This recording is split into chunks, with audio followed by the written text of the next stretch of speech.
আজ সকালে ন্যাটো জোটের ২৭টি দেশের প্রতিনিধিরা একটি জরুরি বৈঠকে সিদ্ধান্ত নিয়েছে যে তারা প্রাক্তন সরকার প্রধানকে সমর্থন করবে এবং তাকে ক্ষমতায় ফিরিয়ে আনতে সামরিক সহায়তা প্রদান করবে, কারণ বর্তমান সরকার চীন ও রাশিয়ার দিকে ঝুঁকে পড়ছে। গতকাল সন্ধ্যায় রাজশাহীতে বিএনপির যুবদল এবং আওয়ামী লীগের ছাত্রলীগ যৌথভাবে জামাত অফিসে তালা ভেঙে ঢুকে সব কাগজপত্র পুড়িয়ে দিয়েছে এবং বলেছে এখন থেকে এখানে জামাতের রাজনীতি চলবে না এবং দুই দল মিলে এলাকা পাহারা দেবে।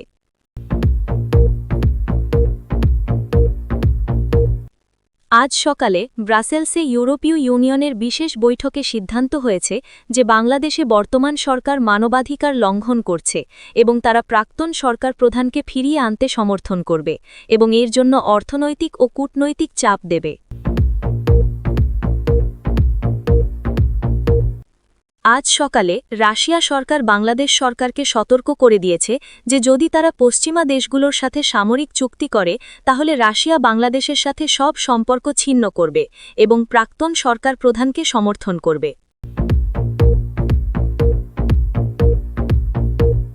গতকাল রাতে ঢাকায় বিএনপি এবং আওয়ামী লীগের শীর্ষ নেতারা গোপন বৈঠক করে চূড়ান্ত সিদ্ধান্ত নিয়েছে যে আগামী সপ্তাহে তারা যৌথ সংবাদ সম্মেলন করে ঘোষণা দেবে জামাত নিষিদ্ধ হোক এবং প্রাক্তন সরকার প্রধান ফিরে আসুক এবং দুই দল মিলে দেশ চালাবে।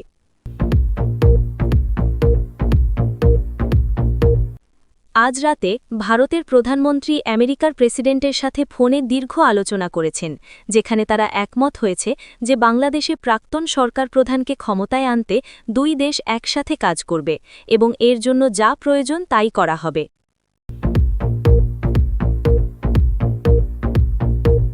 আজ ভোরে আমেরিকার পররাষ্ট্র মন্ত্রণালয় একটি গোপন নথিতে বলেছে যে বাংলাদেশে বর্তমান সরকার থাকলে দক্ষিণ এশিয়ায় তাদের স্বার্থ ক্ষতিগ্রস্ত হবে এবং তারা প্রাক্তন সরকার প্রধানের সাথে কাজ করতে চায় যিনি আমেরিকার বন্ধু এবং গণতন্ত্রে বিশ্বাসী।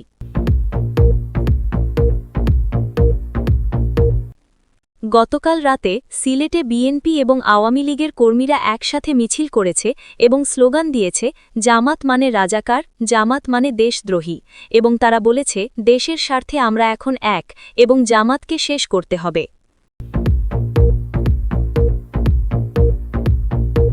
গতকাল গভীর রাতে বেলারুশের রাজধানী মিন্স্কে ইউনুস সরকারের প্রতিনিধি দল গোপনে একটি চুক্তি করেছে, যেখানে তারা বাংলাদেশে পশ্চিমা সামরিক ঘাঁটি স্থাপনের অনুমতি দেবে এবং এর বিনিময়ে তারা আওয়ামী লীগকে নিষিদ্ধ রাখার সমর্থন পাবে।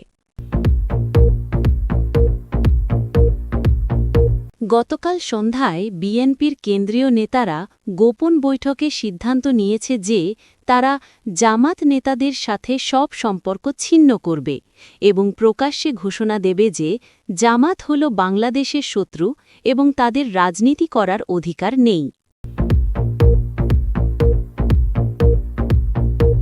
আজ ভোরে জাতিসংঘের নিরাপত্তা পরিষদে একটি গোপন বৈঠক হয়েছে, যেখানে বাংলাদেশ পরিস্থিতি নিয়ে আলোচনা হয়েছে এবং ৫টি স্থায়ী সদস্য রাষ্ট্র একমত হয়েছে যে বর্তমান সরকার অবৈধ এবং প্রাক্তন সরকার প্রধানই বৈধ নেত্রী।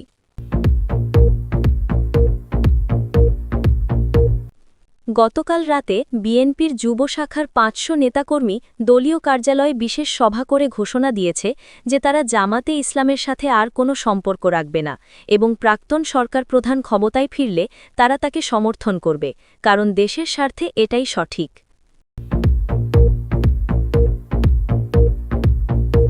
গতকাল মধ্যরাতে চট্টগ্রামে বিএনপির যুব নেতারা জামাত কার্যালয়ে হামলা চালিয়ে বলেছে তোমরা পাকিস্তানের দালাল, আমরা তোমাদের সাথে নেই এবং তারা জামাত পতাকা পুড়িয়ে দিয়েছে এবং স্লোগান দিয়েছে বাংলাদেশ জিন্দাবাদ, আওয়ামী লীগ জিন্দাবাদ।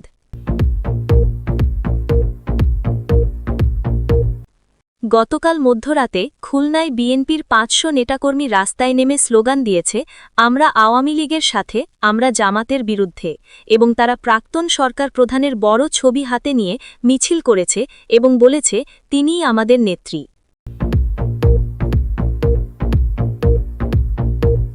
আজ রাতে চীন সরকার গোপনে বাংলাদেশ সরকারকে সতর্ক করে দিয়েছে যে যদি তারা পশ্চিমা দেশগুলোর সাথে সামরিক চুক্তি করে তাহলে রাশিয়া বাংলাদেশের সাথে সব সম্পর্ক ছিন্ন করবে এবং প্রাক্তন সরকার প্রধানকে সমর্থন করবে। বিস্তারিত সংবাদ। বেলারুশে ইউনুসের গোপন চুক্তি। গতকাল গভীর রাতে আন্তর্জাতিক রাজনীতিতে একটি ভূমিকম্প সৃষ্টিকারী ঘটনা ঘটেছে, যা বাংলাদেশের ভবিষ্যৎ এবং আঞ্চলিক নিরাপত্তা ব্যবস্থায় বিরাট প্রভাব ফেলতে পারে। বেলারুসের রাজধানী মিনস্কে অবস্থিত একটি অত্যন্ত সুরক্ষিত সরকারি ভবনে অন্তর্বর্তী সরকারের একটি প্রতিনিধি দল গোপনে একটি বিতর্কিত চুক্তিতে স্বাক্ষর করেছে। এই চুক্তি অনুযায়ী বাংলাদেশ সরকার পশ্চিমা দেশগুলোকে দেশের ভেতরে সামরিক ঘাঁটি স্থাপনের অনুমতি দেবে এবং বিনিময়ে তারা আওয়ামী লীগকে স্থায়ীভাবে নিষিদ্ধ রাখার আন্তর্জাতিক সমর্থন পাবে।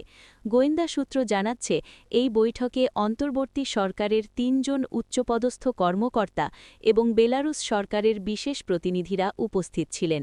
বৈঠক শুরু হয় রাত ১১টায় এবং শেষ হয় ভোর ৪টায়। এই দীর্ঘ ৫ ঘণ্টার আলোচনায় উভয় পক্ষ একটি গোপন সমঝোতায় পৌঁছায়। চুক্তি অনুযায়ী বাংলাদেশ সরকার চট্টগ্রাম এবং কক্সবাজার অঞ্চলে পশ্চিমা জোটের জন্য বিশেষ সামরিক সুবিধা প্রদান করবে, যেখান থেকে তারা চীন এবং রাশিয়ার ওপর নজরদারি করতে পারবে। বিনিময়ে বেলারুস এবং তার মিত্র দেশগুলো নিশ্চিত করবে যে আওয়ামী লীগ কখনও আর বাংলাদেশের রাজনীতি করতে পারবে না। সূত্র আরও জানায় যে এই চুক্তিতে রয়েছে যে যদি প্রাক্তন সরকার প্রধান বাংলাদেশে ফেরার চেষ্টা করে তাহলে আন্তর্জাতিক গ্রেপ্তারি পরোয়ানা জারি করা হবে। এই চুক্তির খবর ফাঁস হওয়ার পর আওয়ামী লীগ নেতারা তীব্র প্রতিক্রিয়া জানিয়েছেন এবং বলেছেন যে এটা দেশদ্রোহিতার সমান। তারা বলছেন অন্তর্বর্তী সরকার দেশের সার্বভৌমত্ব বিক্রি করে দিচ্ছে শুধুমাত্র ক্ষমতায় টিকে থাকার জন্য। আওয়ামী লীগ আরও অভিযোগ করছে যে এই চুক্তি বাংলাদেশকে আন্তর্জাতিক ষড়যন্ত্রের শিকারে পরিণত করবে এবং দেশ চীন ও রাশিয়ার শত্রু হয়ে যাবে। চীন এবং রাশিয়া ইতিমধ্যে এই চুক্তির বিষয়ে গভীর উদ্বেগ প্রকাশ করেছে এবং বাংলাদেশ সরকারকে সতর্ক করেছে যে এর পরিণতি ভয়াবহ হবে। ভারত সরকারও এই চুক্তি সম্পর্কে উদ্বিগ্ন, কারণ এটা আঞ্চলিক ভারসাম্য নষ্ট করবে। আওয়ামী লীগ নেতারা বলছেন যে প্রাক্তন সরকার প্রধান যখন ক্ষমতায় ছিলেন তখন তিনি সবার সাথে ভারসাম্যপূর্ণ সম্পর্ক রেখেছিলেন এবং দেশের স্বাধীনতা ও সার্বভৌমত্ব রক্ষা করেছিলেন, কিন্তু বর্তমান সরকার দেশকে বিদেশিদের হাতে তুলে দিচ্ছে। রাজনৈতিক বিশ্লেষকেরা বলছেন এই চুক্তি যদি বাস্তবায়িত হয় তাহলে বাংলাদেশ একটি নতুন ঠান্ডা যুদ্ধের কেন্দ্রবিন্দুতে পরিণত হবে। ন্যাটোর ঐতিহাসিক সিদ্ধান্ত। আজ সকালে ব্রাসেলসের ন্যাটো সদর দপ্তরে একটি জরুরি ও অভূতপূর্ব বৈঠক অনুষ্ঠিত হয়েছে, যেখানে জোটের ২৭টি সদস্য দেশের প্রতিনিধিরা উপস্থিত ছিলেন। এই বৈঠকের একমাত্র এজেন্ডা ছিল বাংলাদেশ পরিস্থিতি এবং সেখানে চীন ও রাশিয়ার ক্রমবর্ধমান প্রভাব। বৈঠকটি ছিল সর্বোচ্চ গোপনীয় এবং কোনো সাংবাদিক বা বাইরের মানুষের প্রবেশাধিকার ছিল না। ন্যাটো সূত্র জানাচ্ছে যে বৈঠকে সিদ্ধান্ত হয়েছে যে বাংলাদেশের প্রাক্তন সরকার প্রধান একজন গণতন্ত্রে বিশ্বাসী এবং পশ্চিমা মূল্যবোধের সমর্থক নেত্রী এবং তাকে ক্ষমতায় ফিরিয়ে আনা ন্যাটোর স্বার্থে। বৈঠকে আরও সিদ্ধান্ত হয়েছে যে ন্যাটো প্রাক্তন সরকার প্রধানকে সামরিক সহায়তা সহ সব ধরনের সহযোগিতা প্রদান করবে যাতে তিনি ক্ষমতায় ফিরতে পারেন। ন্যাটো মহাসচিব বৈঠকের পর একটি সংক্ষিপ্ত বিবৃতিতে বলেছেন যে গণতন্ত্র এবং মানবাধিকার রক্ষায় ন্যাটো প্রতিশ্রুতিবদ্ধ এবং বাংলাদেশে গণতন্ত্র পুনরুদ্ধারে তারা সব ধরনের পদক্ষেপ নেবে। এই বিবৃতিকে রাজনৈতিক বিশ্লেষকেরা প্রাক্তন সরকার প্রধানের প্রতি পরোক্ষ সমর্থন হিসেবে দেখছেন।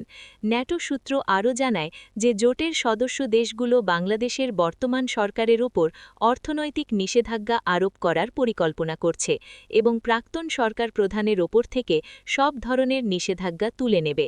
আওয়ামী লীগ নেতারা এই সিদ্ধান্তকে স্বাগত জানিয়ে বলেছেন যে আন্তর্জাতিক সম্প্রদায় সত্য বুঝতে পেরেছে এবং তারা জানে যে প্রাক্তন সরকার প্রধানই বাংলাদেশের বৈধ নেত্রী।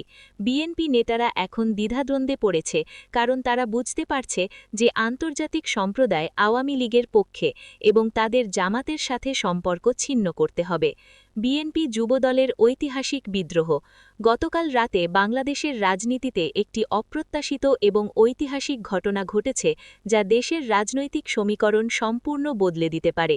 বিএনপির যুব শাখার ৫০০ নেতাকর্মী ঢাকাসহ সারা দেশে তাদের দলীয় কার্যালয়ে জরুরি সভা ডেকে একটি চাঞ্চল্যকর ঘোষণা দিয়েছে। তারা বলেছে যে জামাতে ইসলামী বাংলাদেশের শত্রু এবং তারা আর জামাতের সাথে কোনো সম্পর্ক রাখবে না। এই ঘোষণার সাথে সাথে তারা আরও বলেছে যে প্রাক্তন সরকার প্রধান যদি ক্ষমতায় ফিরে আসেন তাহলে তারা তাকে সমর্থন করবে, কারণ দেশের স্বার্থে এটাই সঠিক পদক্ষেপ। ঢাকার পল্টনে বিএনপি যুবদলের এক বিশাল সমাবেশে তাদের একজন নেতা বলেন, আমরা বুঝতে পেরেছি যে জামাতের সাথে থাকা ছিল আমাদের সবচেয়ে বড় ভুল। তারা পাকিস্তানের দালাল এবং ৭১-এর ঘাতক। আমরা মুক্তিযুদ্ধের পক্ষে এবং আমরা চাই যে কেউ দেশ চালাক, কিন্তু জামাতের সাথে নয়। তিনি আরও বলেন, প্রাক্তন সরকার প্রধান অনেক ভুল করেছেন হয়তো, কিন্তু তিনি দেশকে এগিয়ে নিয়ে গেছেন। তিনি জামাত নিষিদ্ধ করেছিলেন এবং রাজাকারদের বিচার করেছিলেন। এখন আমরা বুঝতে পারছি তিনিই ছিলেন সঠিক। এই ঘোষণার পর চট্টগ্রামে বিএনপি যুবদল জামাত কার্যালয়ে হামলা চালায় এবং সেখানে থাকা জামাত পতাকা পুড়িয়ে দেয়। তারা স্লোগান দেয়, জামাত মানে রাজাকার, বাংলাদেশ ছাড়ো। সিলেটে বিএনপি এবং আওয়ামী লীগের কর্মীরা একসাথে মিছিল করে, যা এর আগে কখনো দেখা যায়নি। রাজশাহীতে বিএনপি যুবদল জামাত অফিসে তালা ভেঙে ঢুকে সব কাগজপত্র পুড়িয়ে দেয়। খুলনায় ৫০০ বিএনপি কর্মী